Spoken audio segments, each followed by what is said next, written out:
Olá, tudo bem? Seja bem-vindo. Aqui é Simon Hill, especialista em comunicação interpessoal e autor do livro Habilidade com as Pessoas. Esta é mais uma aula do nosso curso de comunicação baseada no livro Habilidade com as Pessoas. Hoje nós vamos falar sobre um dos assuntos mais interessantes deste livro, que é a questão da influência. Como você se lembra, nas aulas passadas eu expliquei a questão da influência, da ética e da naturalidade como sendo um impeditivo para as pessoas aprenderem mais sobre comunicação. Então, essa aula de hoje vai nos mostrar pontos importantes sobre este conceito, que é o conceito da influência. Simon, parece um pouquinho contraditório. Como é que a pessoa não quer aprender como melhorar a sua comunicação, sendo que essa é uma habilidade que traz mais influência, traz mais ética, traz mais naturalidade para as relações humanas? E é exatamente este o ponto, tá? É um paradoxo muito interessante o fato de que as pessoas não querem ser mais influentes, não querem agir de maneira mais ética e também não querem ser naturais.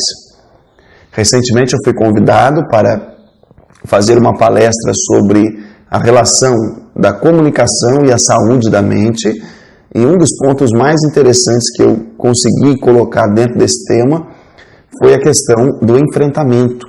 Muitas pessoas não têm o interesse de enfrentar os problemas, de enfrentar os desafios.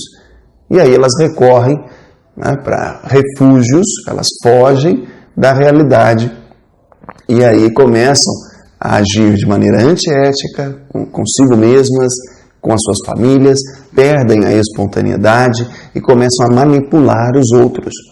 Então essa aula de hoje ela é muito importante porque ela começa a explicar para você que está fazendo esse curso aqui comigo os benefícios que a comunicação traz. Quando lá atrás nós começamos a falar sobre a comunicação do ponto de vista de uma arte esquecida, é interessante dizer isso, né? Porque quando as pessoas se comunicavam bem, elas conseguiam expressar para os outros e colocar bem claro qual é o ponto de vista delas.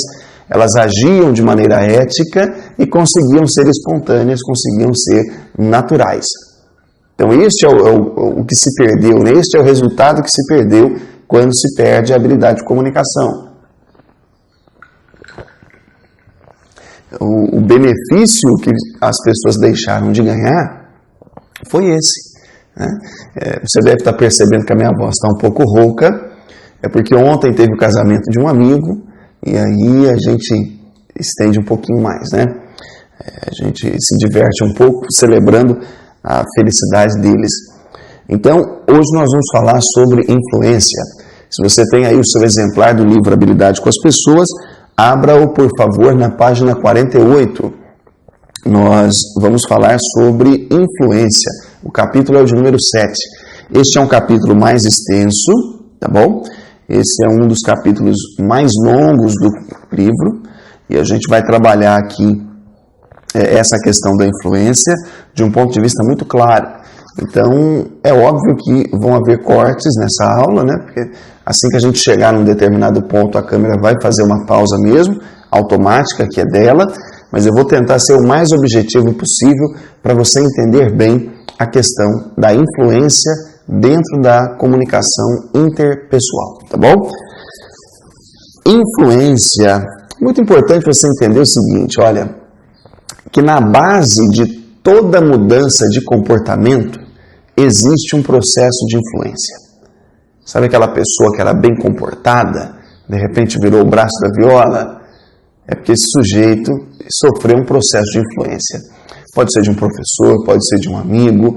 Sabe aquele garoto que era exemplar, cabeça, de repente começou a fumar maconha? Sabe? Sofreu um processo de influência. Pode ser da mídia europeia, que ele gosta de ler, né? Às vezes está valendo lá na Europa. Alguns países já liberaram a maconha. Esse tipo de influência já fez com que ele desejasse isso aqui. Então é importante você entender isso. Na base de toda mudança de comportamento, existe um processo de influência.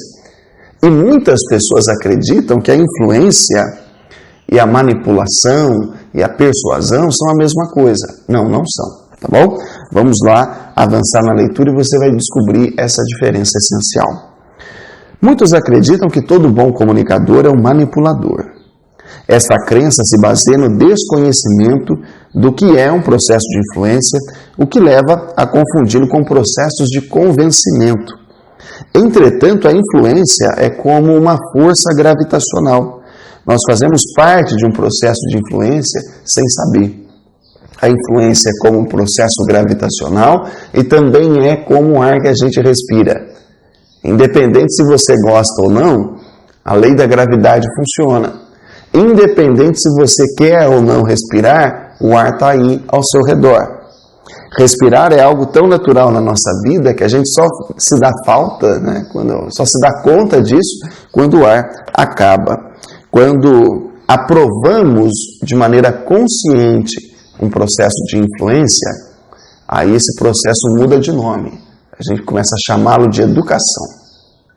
Entendeu a ideia?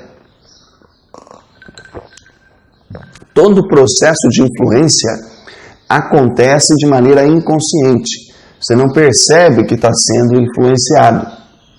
O mais interessante aí é que quando você toma conhecimento disso e gosta, aí isso muda de nome, tá? O processo de influência passa a ser um processo de educação, um processo de inculcação.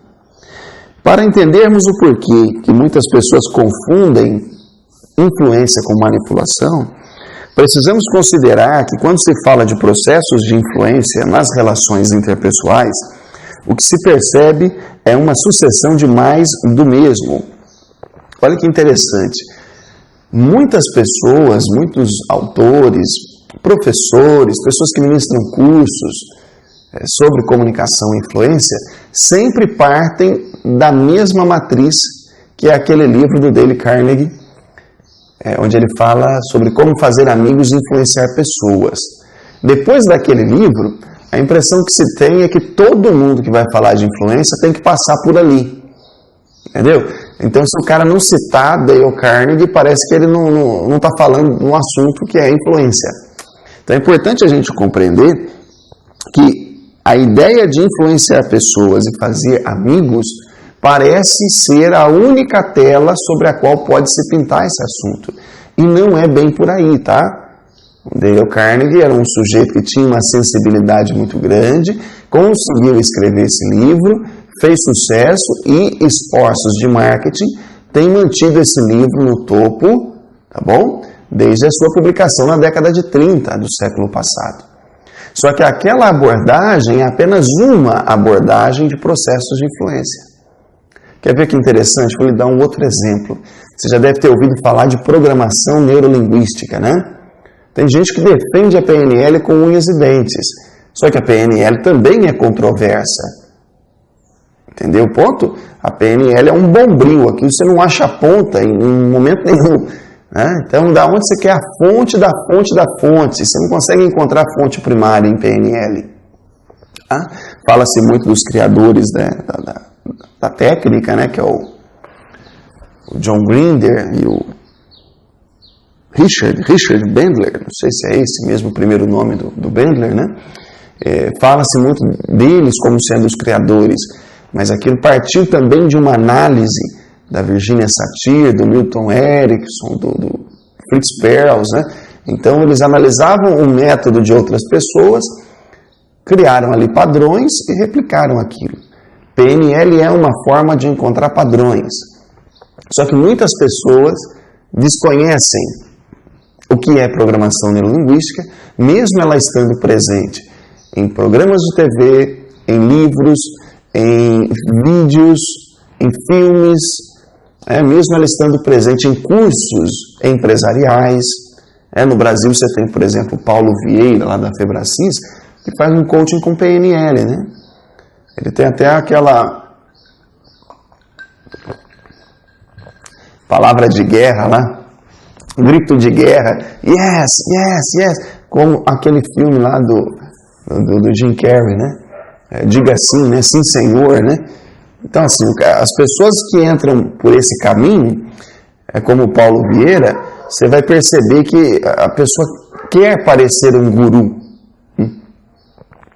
E ainda cita, por exemplo, Tony Robbins, né, que é a maior autoridade em PNL no mundo.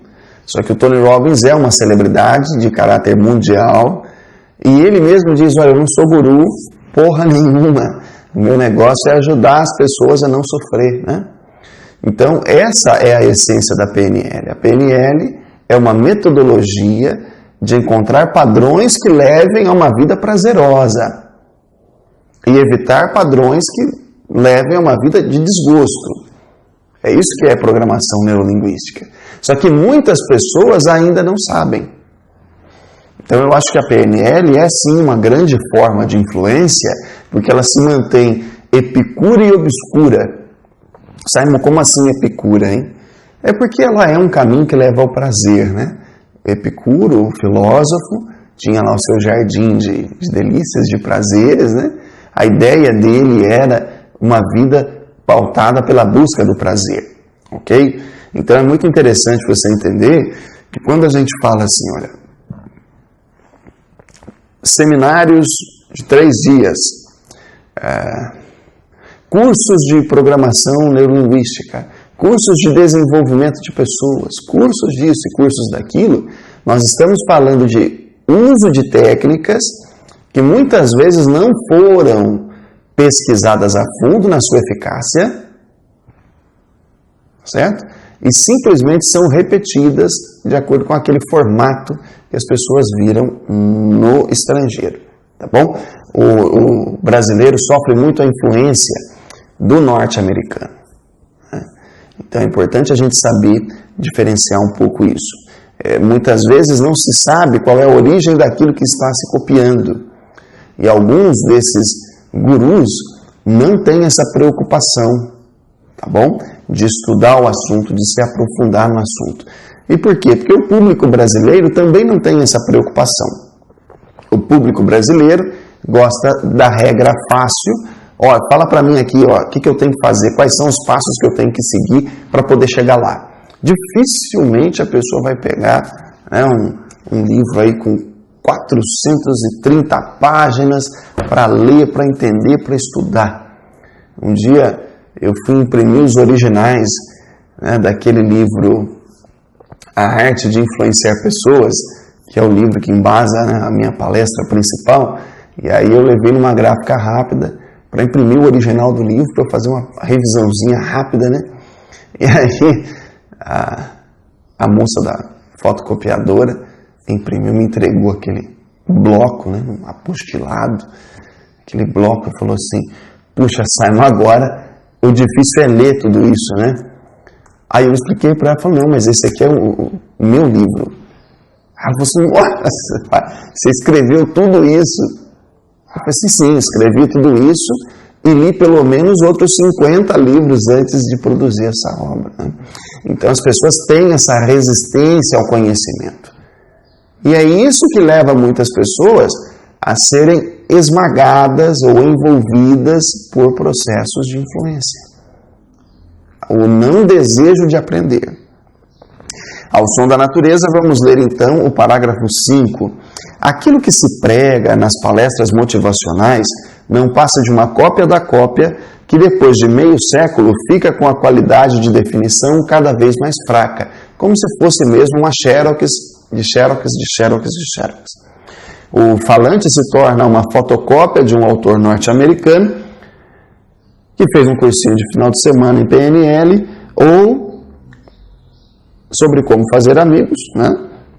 E apresenta aquilo como sendo a última ciência descoberta, mas o mais importante é que ele mesmo nunca bebeu da fonte, nunca viu o documento original, só teve acesso à fotocópia. Outro exemplo, se você pega, por exemplo, o livro do Domenico De Masi, O Futuro Chegou, aquele livro é um livro para massagear o ego dos brasileiros, né? Sabe que o Domenico De Masi gosta muito do Brasil, é um sociólogo italiano, autor do livro Ócio Criativo e autor também daquele livro, não é O Futuro Chegou, porque O Futuro Chegou eu vou citar. Tem um outro tema que ele trabalha também, que é muito interessante.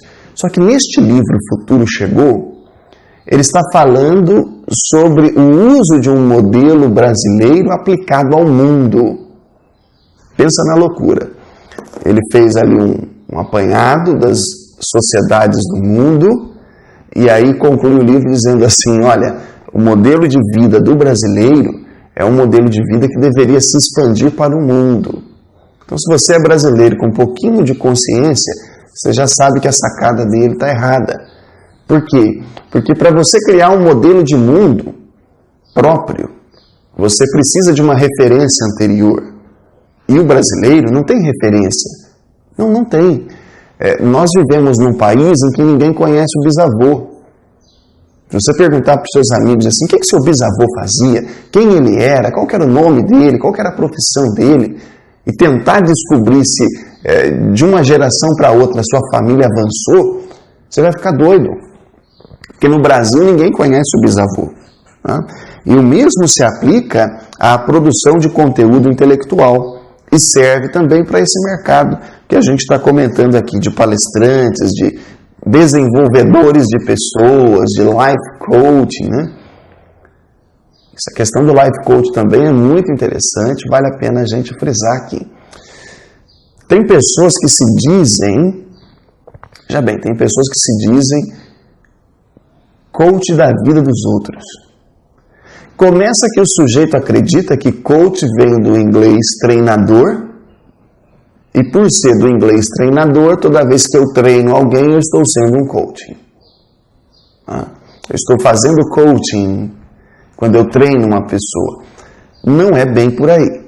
Talvez um dia eu vou gravar um vídeo especificamente sobre coaching, explicando qual que é o papel de cada um dentro de uma parceria de coaching, e talvez isso me permita escapar de diversos charlatães que estão aí pelo mercado.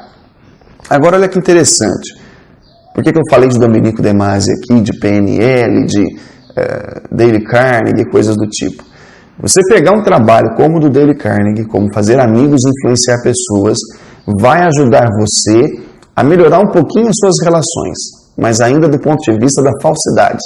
Você vai entender isso quando a gente chegar no aspecto da naturalidade.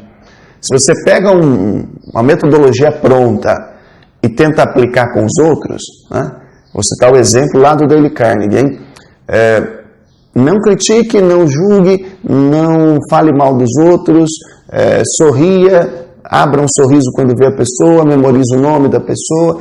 São técnicas que ajudam você a achar que você é um cara legal. Tá bom? Mas para ser um bom comunicador, você não precisa ser um cara legal. Você precisa ser um cara autêntico. Tá? E isso aqui é o que nós estamos desenvolvendo aqui dentro do nosso trabalho. Você precisa aprender a se posicionar em cada situação. Existem momentos que você não precisa ser legal. Tá bom? Não precisa fazer amigos. Nem influenciar pessoas. Entendeu o ponto?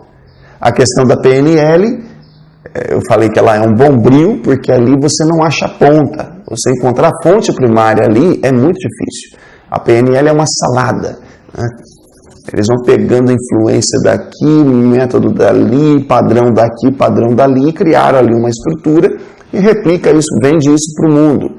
A ideia do Domenico De Masi, por exemplo, eu citei aqui para você como exemplo, para lhe mostrar que um modelo de mundo brasileiro dificilmente existirá. Por quê?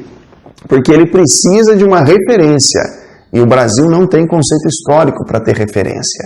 Tá bom? O brasileiro não sabe da sua história para ter referência. É por isso que o brasileiro, a PNL e o Dale Carnegie são três pernas do mesmo tripé. Tá bom? Que ninguém tem base de nada naquilo ali. Então o brasileiro tem essa miscelânea, aceita todo mundo, gosta de todo mundo, porque não tem conceito histórico. Tá bom? É porque não tem orgulho de ser o que é. Nossa população é feita de carentes afetivos. Então, raramente você vai encontrar um indivíduo contente consigo mesmo, porque isso automaticamente descontenta os outros. Tá? Então, eu estou citando esses exemplos para mostrar para você que processos de influência existem, você querendo ou não, funcionam como uma força gravitacional e são como o ar que a gente respira. O assunto da influência é tão influente, parágrafo 8, que quando se está aprisionado na esfera do resultado, não dá para saber o fio da meada. Influência não tem um número específico de princípios. Não tem apenas uma causa e, portanto, é difícil rastrear imediatamente a origem dos pensamentos que são apresentados em livros, palestras e conferências sobre esse tema. Por exemplo, no mundo corporativo, é comum indicar um mentor para orientar um profissional um pouco mais novo. O mentor de um novato dá a ele diretrizes, práticas e padrões do meio empresarial de acordo com a empresa. Faz sentido? Logo, o mentor exercerá sobre o mentorado uma influência. E o pensamento do novato agora, direta ou indiretamente, sofre a influência do seu mentor pelo resto da vida. Seus comportamentos, a maneira como ele vai vivenciar a vida, como ele vai sentir-se vivo, né, como ele vai executar a carreira, sempre vai se remeter às orientações do mentor. Agora, olha que interessante. Isso acontece dentro e fora da empresa, tá? Sendo assim, um mentor ele é uma influência que interfere no modo como o outro se relaciona, pois inclina a maneira como ele vive e convive com pessoas. Agora pense por um instante. Você aceitaria como seu mentor um indivíduo conhecido publicamente como alcoólatra, adúltero, pai irresponsável e financeiramente um parasita dos amigos? Você acha que esse cara, com essas características, pode lhe dar conselhos de vida? Você aceitaria esse cara como seu mentor? Provavelmente não. Sabe de quem que eu estou falando? De Karl Marx. Agora olha que interessante. Milhões de pessoas no mundo sofrem a influência dos pensamentos de Karl Marx até hoje. Muitos veem Karl Marx como o maior filósofo de todos os tempos. E em determinadas culturas, ele é tratado como se fosse uma divindade. O acadêmico norte-americano Jonathan Speber é o autor de uma biografia recente, até 2015, aí, sobre Marx, e ele disse acertadamente o seguinte: é impossível dissociar a produção intelectual de Marx de sua experiência de vida. Então, todas aquelas características de alcoólatra, adúltero, pai irresponsável, né? Ele fala contra o dono do capital, mas ele nunca teve capital, né?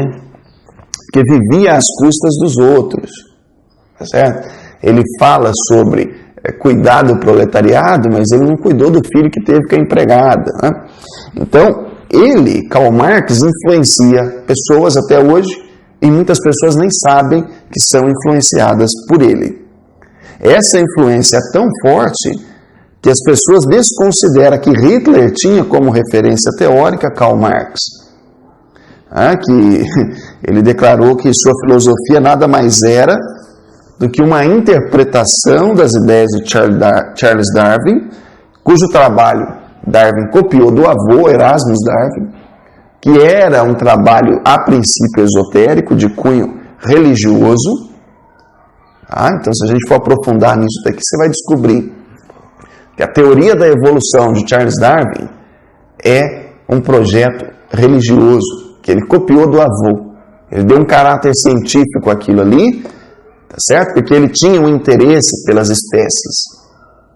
Então, a origem das espécies, que depois é um ponto interessante a gente lembrar que muitas pessoas nunca leram a origem das espécies de Charles Darwin e acham que aquele livro ali trata da evolução do ser humano. Não tem nada a ver o cos com a cueca, para não falar outra coisa, tá? Agora, olha que interessante. Para entender como que essa rede de pensamento se espalhou, você precisa acrescentar aí a influência de Herbert Spencer, que foi um dos responsáveis por transformar o darwinismo numa teoria sociológica. E aqui tem uma nota de rodapé que eu vou citar para você. Olha lá, espero que dê tempo aí no vídeo. O evolucionismo surgiu, primeiro, como uma doutrina esotérica com o avô de Charles Darwin, Erasmus Darwin, transformou-se, segundo, numa ideologia político-social com Herbert Spencer e só depois virou uma teoria biológica, projetando o nome de Charles Darwin como um gênio da ciência. Você duvida? Vai atrás, pode procurar, você vai ver. Charles Darwin teve um conflito muito grande durante muito tempo, porque ele acreditava na existência de um Deus criador. E a interpretação que as pessoas tiveram dos escritos dele fez as pessoas começarem a questionar a existência de Deus. Ele teve um conflito muito grande com isso.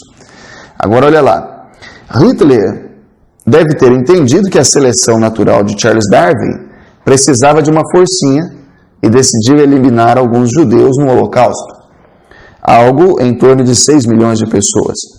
O mesmo aconteceu com Joseph Stalin, que considerou normal, de acordo com a ideologia marxista, eliminar 7 milhões de ucranianos, matando-os por fome, inanição mesmo, no início da década de 30.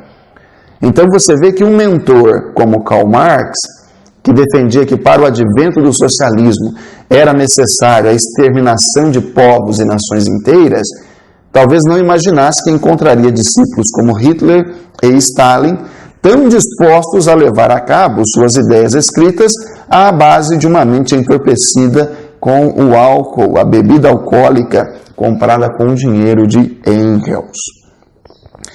E é interessante, eu vou citar para você aqui, para você saber um pouquinho mais sobre a vida de Karl Marx, você tem que ler o livro Amor e Capital, de Mary Gabriel, publicado pela editora Zahar. E é claro, o mínimo que você precisa saber para não ser um idiota, de Olavo de Carvalho, publicado os 2 livros em 2013. Além do mais, Marx não era nem mesmo um bom comunicador, É por isso que eu estou criticando ele aqui, tá? Porque como é que você pega uma teoria que todo mundo interpreta ela de um jeito errado, Se ele fosse um bom comunicador, não haveria ambiguidade, porque a ideia original, e aí você já deve ter visto muitos professores na faculdade que falaram para você que deturparam, as pessoas deturparam os conceitos de Marx. Deturpou não, aquilo ali foi feito de uma forma demoníaca para confundir e bagunçar o mundo, ok? A influência que existe ali não é um tipo de influência positiva, se é que você me entende. Para a leitura do parágrafo 11, eu vou fazer uma pequena pausa, a câmera vai dar aqui o seu salto, nós vamos retomar na página 50, parágrafo 11 do capítulo 7 sobre influência, tá bom? Então a gente volta já já. Olha lá. Por isso acredito que precisamos parar de simplesmente absorver o que colocam diante de nós, inclusive o que nós estamos falando aqui, e precisamos começar a fazer um exame daquilo que nos apresentam. Note como isso é básico na vida humana, A gente faz esse tipo de exame com aquilo que a gente come. Você chega num restaurante, pede lá o seu prato preferido, a feijoada, ou então um tutu à mineira, e aí chega para você aquele prato saborosíssimo. Na hora que eles colocam aquilo na frente de você, você vai olhar para ver se o aspecto da comida é bom. E aí depois você vai colocar para dentro. Não é isso? A mesma coisa a gente tem que começar a fazer com produção intelectual. Se o professor na faculdade chegou para você e apresentou para você um cardápio ali, você tem que começar a parar de achar que aquilo ali simplesmente precisa colocar para dentro e começar a questionar aquele conteúdo, tá bom? Começar a pensar se aquilo ali vai te fazer bem ou não. Você está ali diante do tutu à mineira, pode ser que a bisteca te faça bem, mas o torresmo não. Tá certo? Não é todo dia que você quer comer couve. Então você tem que começar a perceber se aquele livro que estão mandando você ler vai te fazer bem ou não. Você tem que começar a examinar as ideologias, as histórias que colocam diante de você. E com o pensamento a gente descuida. A gente não preocupa com o aspecto antes de pôr para dentro. É claro que ninguém está imune à influência. Eu espero tê-lo convencido disso. A gente vive num processo de influência A influência age como força gravitacional, funciona você querendo ou não, tá certo? Não adianta você, humano, chegar e falar assim, eu vou cair de um prédio e vou conseguir voar até eu chegar lá embaixo, não é assim. A gravidade te puxa, porque é uma lei que existe. O ar que você respira o ar querendo ou não, porque ele te envolve. A mesma coisa se dá com processos de influência, tá bom? Então é muito importante você entender isso. Um processo de influência acontece, você querendo ou não. É diferente de processo de convencimento. Agora, olha que interessante. Nós podemos e devemos questionar a fonte do pensamento que se coloca diante de nós, pois ela revela a verdadeira razão de ser de um discurso. Sem isso, não se entende o poder da influência, ação básica para compreender a verdadeira intenção por trás da fala das pessoas. Muita gente chega para você e apresenta ali uma fala bonita. Só que se você parar para pensar no que está embutido naquilo que ele está dizendo, ou qual é a fonte daquele pensamento, você vai entender a real razão de ser. Conhecer a fonte do pensamento envolve saber quem está por trás do mensageiro que apresenta e qual é o interesse dele ao apresentar esta mensagem. Para exemplificar isso de um modo bem capitalista, se você quiser saber o real motivo para alguma ação, pergunte-se de onde vem o dinheiro de quem a executa. Entendeu a ideia? Simon, você está aqui produzindo essas videoaulas. Com que dinheiro, hein? Com o meu. De que forma? Aqui no YouTube, de maneira gratuita. Quanto é que você está ganhando por essas videoaulas? Nada. Você assistiu o vídeo, é o que eu estou ganhando. Ok? Agora, imagine de outra ponta. Né? Imagine que tem algum investidor colocando dinheiro para promover esse curso aqui na internet. Aí você não deveria se preocupar com o que eu estou ensinando aqui. Você deveria se preocupar com o interesse de quem está bancando esse curso aqui. Entendeu a ideia? O meu interesse é muito claro, é tornar o conteúdo do meu livro conhecido. Tá bom?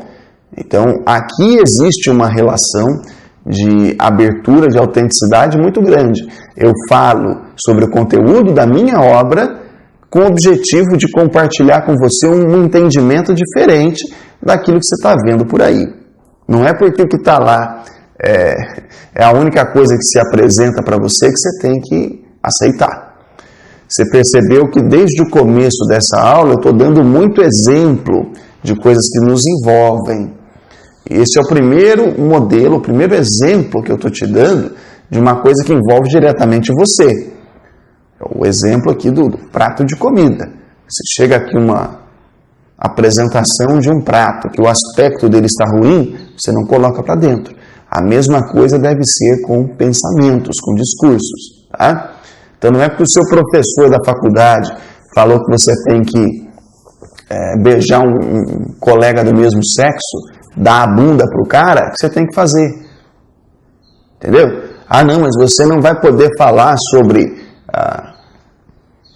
a experiência sexual com pessoas do mesmo sexo, sendo que você nunca fez, sendo que você nunca teve uma experiência homossexual ou homoafetiva.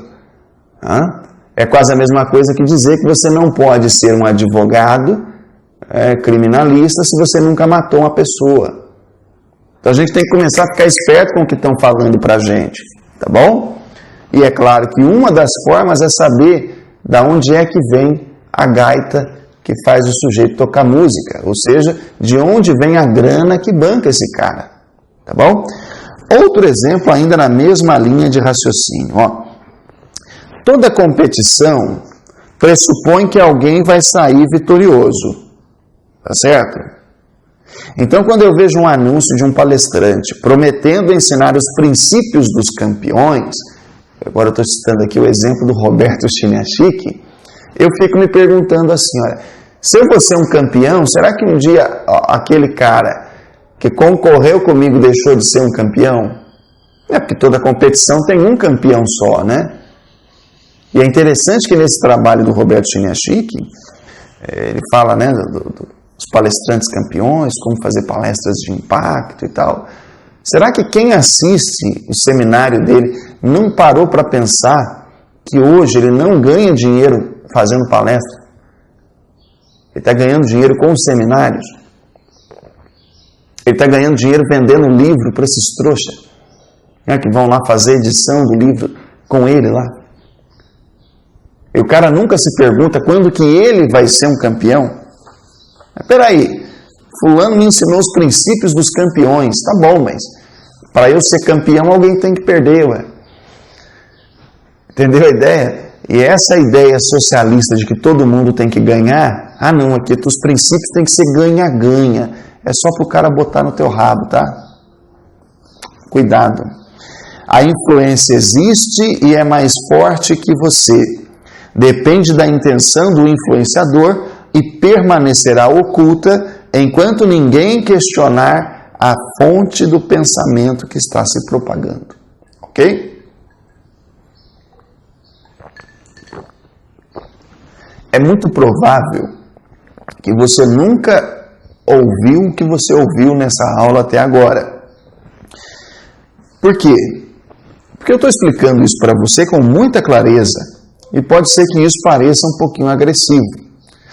Afinal, se é do jeito que eu estou falando, por que muitos não entendem a influência como uma força que interfere de maneira inconsciente no comportamento das pessoas, mesmo antes de elas agirem? Porque, de modo geral, as pessoas se acostumaram a usar o termo influência apenas como uma forma de convencimento intelectual e uma ferramenta para enganar as pessoas. Ninguém percebe o processo de influência no longo prazo, ok? Nos últimos anos, o conceito de influenciar pessoas tem sido tratado como a gordura no corpo humano. Desde que alguém apareceu em público dizendo que gordura faz mal para a saúde, as pessoas retiraram da sua alimentação todo tipo de gordura. Já reparou nisso? Inclusive as gorduras boas. Da mesma forma, depois que a ideia de influência foi associada a enganar, a charlatões, a pessoas que tapeiam os outros, a maioria prefere excluir a habilidade de influência do seu cardápio social, sem saber que isso as expõe a processos de influência muito prejudiciais, assim como a falta de gorduras boas no organismo causa danos à saúde física. Não conhecer ou reconhecer o caráter gravitacional da influência já é um sintoma de que algum pensamento alheio à sua vontade está operando aí na sua cabeça. Por que eu estou falando com vocês desde o começo da aula de maneira bastante metafórica, citando muitos exemplos e nomes de pessoas que você conhece, para ajudar você a perceber como essas pessoas influenciam as outras. Eu não estou falando mal dos outros nessa aula, não. Eu estou citando exemplos de influência que estão aí modificando a cabeça dos brasileiros. Tá bom? Eu estou citando exemplo de influência, como o exemplo de Marx, o exemplo do Domenico De Masi, o exemplo de Dale Carnegie, que são pessoas influentes. Tá bom? Quando você fala, por exemplo, assim, de um orador influente, você lembra do Barack Obama. Pessoas influentes. Então, note, pessoas influentes influenciam as outras. Quando você desconhece o poder da influência, você começa a ficar suscetível à influência dos outros. Tem uma frase que eu digo na minha palestra, que eu vou dizer para você aqui. Se você não tem a habilidade de influenciar, acabará sendo influenciado. E por uma pessoa que você talvez não goste. Ok? Daqui para frente eu vou começar a falar para você sobre influência, manipulação e persuasão. Preste atenção, por favor. A manipulação, do latim manipulare, tem o sentido de preparar, forçar, moldar com as mãos, forjar com o uso da força ou sob pressão. Isso significa dizer que o objeto manipulado vai tomar a forma que você deseja. Quem não concorda em ser moldado sofre os efeitos de uma das formas mais comuns de convencimento, que é a imposição da autoridade através do sentimento de culpa. Nós vamos falar mais sobre isso quando a gente entrar no tema da inércia cognitiva. Tá? Basicamente, a manipulação, ela força o sujeito a entrar dentro de um molde. Logo, o manipulado se sente o mínimo diante do máximo e não tem outra saída senão a aquiescência ou obediência àquilo que lhe é incutido. A imagem mais clara é a imagem daquele agente funerário que vai pedir um favor para Don Corleone logo no começo do primeiro filme, O Poderoso Chefão. Aquela primeira cena que o sujeito fala assim: eu acreditava na América eu construí a minha vida, até 2 safados estuprarem a minha filha, baterem nela e depois serem soltos no tribunal. Então Don Corleone me faça justiça, né? E aí Don Corleone fala assim: fulano, mas isso que você está pedindo não é justiça, porque a sua filha está viva. Ela está machucada, mas está viva. Agora você está pedindo para eu matar os caras? E aí ele explica para ele qual que é o método para poder ganhar os favores do chefão, né? Que é se sujeitar a ele. Tanto é que tem aquela cena clássica que o sujeito beija a mão de Dom Vito, pede a bênção de Dom Vito para poder tocar a vida dali para frente. Isso é manipulação, tá? Não é o ato de beijar a mão, não, mas é o ato de forçar o sujeito a se moldar aos seus padrões para que você o atenda. Uma coisa pequenininha, ok? Então, o sujeito que 2 minutos antes na cena estava se sentindo poderoso, falava firme, né? I believe in America, né? Eu acredito no meu país, né? 2 minutos depois estava beijando a mão do outro, né? Isso é manipulação. Vamos lá. A segunda forma de convencer as pessoas tem a ver com a persuasão, do latim persuasus, derivado de persuadere. O prefixo per significa por completo, e o restante da palavra, suadere, significa aconselhar ou convencer. Desta forma, podemos entender que persuadir é levar a crer, exortar ou aconselhar fortemente e por completo, valendo-se, é claro, de raciocínio lógico. A ideia de persuasão, ela é diferente, tá? Ela é diferente da ideia de manipulação. Na manipulação você usa força, na persuasão você usa de raciocínio lógico. Já a influência, ela não usa de força nem de lógica, ela usa de emoção. A ideia de influência significa fazer fluir para dentro, e é por isso que muitas pessoas se sentem influenciadas por celebridades. Você vê o sujeito lá como o Neymar, tem gente que até hoje acompanha o corte de cabelo do Neymar, tá bom? Quando o processo de influência é baseado na capacidade de evocar no interlocutor certas emoções, nós estamos falando de uma ligação. Eu me sinto identificado com você, Neymar, e por isso eu também gosto da Bruna Marquezine. Deste modo, podemos concluir que a manipulação e a persuasão são apenas formas de convencimento individual, enquanto que a influência, além de convencer pessoalmente, também tem um caráter coletivo. Deixa eu explicar isso para você que é muito interessante. A persuasão e a manipulação são individuais. A influência é tanto individual quanto coletiva. Uma vez que você entende isso, não reconhecer o poder da influência pode expor o sujeito a ser manipulado e persuadido. Entendeu a ideia? Eu estou explicando isso aqui para você em mais de 23 parágrafos para ajudar você, nessa aula rápida de sábado, a entender que saber sobre processos de influência é fundamental para que você não seja manipulado, para que você não seja feito de bobo. Assim, para aprender a usar a influência como uma forma de indução do comportamento coletivo, é preciso compreender onde ela se encaixa com a ética, que é o tema da nossa próxima aula. Aqui é Simon Hill, especialista em comunicação interpessoal e autor do livro Habilidade com as Pessoas. E esta foi mais uma aula com base no livro Habilidade com as Pessoas, em que eu tive a oportunidade de falar para você sobre a importância da influência. Um forte abraço, uma ótima semana e até sábado que vem. Tchau!